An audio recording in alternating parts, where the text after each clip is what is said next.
Well, it looks like I'm back to painting more random things again. And I thought I'd switch things up this time by changing the lighting to sort of a backlit type thing. Anyway, uh, look at the attention to detail here. Just, you know, really dedicated, putting real ketchup on this thing just so I know I get it as accurate as possible. I guess the point of this video is just to let you guys know how easy it is to make completely random and or boring things seem interesting.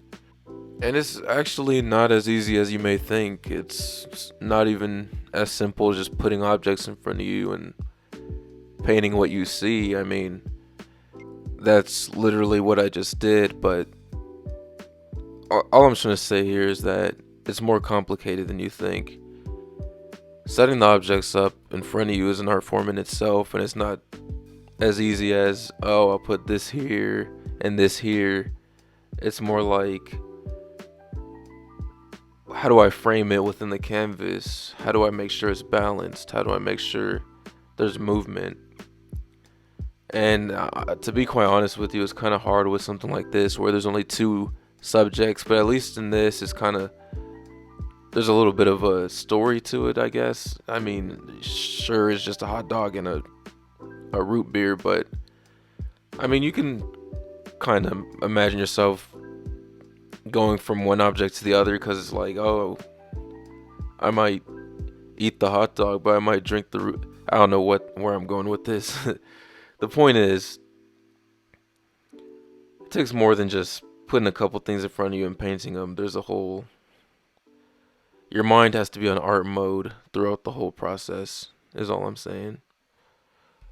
A lot of people ask why I paint the things I do and what makes me choose these specific subjects, and it really just comes down to what I think is cool or what I find to be paintable. And that varies from person to person. Quite honestly, you can paint pretty much anything. It's as simple as just what's your it's a matter of taste type deal. I guess it just so happened that this is what I was tasting or thinking of tasting, I guess. A lot of people also wonder how I got so good at matching colors. And if you're interested in learning how to match colors, I'll kind of show you how I learned matching colors. It's all about practice. And in this Skillshare class, link in the description below, you can learn how to match any color. So go ahead and check that out. But back to painting random things. Here's the way I go about this. I think about it in two ways. It either has to be a narrative type deal where you look at it and you're like, oh, those things go together, or those things make sense, or I can see how those things connect. And the other way is you can paint random things, but it has to be composed very well. And I guess if it's composed very well, then really nothing needs to make sense. Crazy to think about.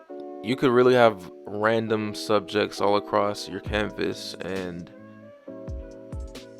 it would be interesting as far as it's composed in a way that creates interest. Wow, I just tried to sound deep there, but that didn't make any sense at all. All I'm trying to say is it's possible to think outside the box when it comes to thinking of things being aesthetically pleasing. But shoot, there better be some good fundamentals or techniques or things such as that used to make it at least work. That's just how I think about it. And quite honestly, that's all I have to say. So, see you in the next video. Like, subscribe, do all that if you want to.